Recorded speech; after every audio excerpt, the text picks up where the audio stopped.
it's yours. It's nice to see you again. Nice to see you too. Sit down. Okay.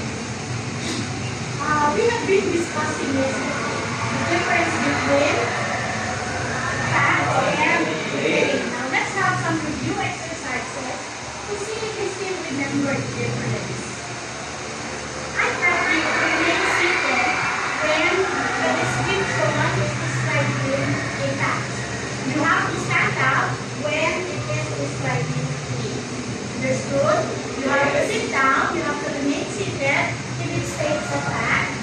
If it defines a fact, you have to stand up if it defines me. Let's start with the first one.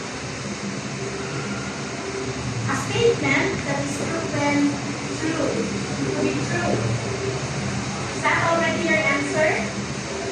Okay, no, I do not see anybody standing up, so yes, it is a fact. What about the second one?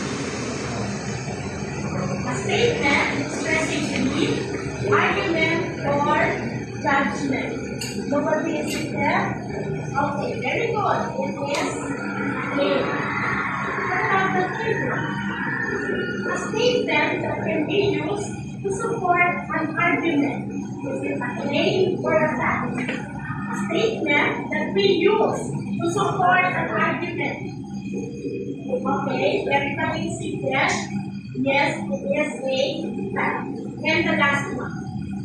It is a statement that forms the core argument of a lesson.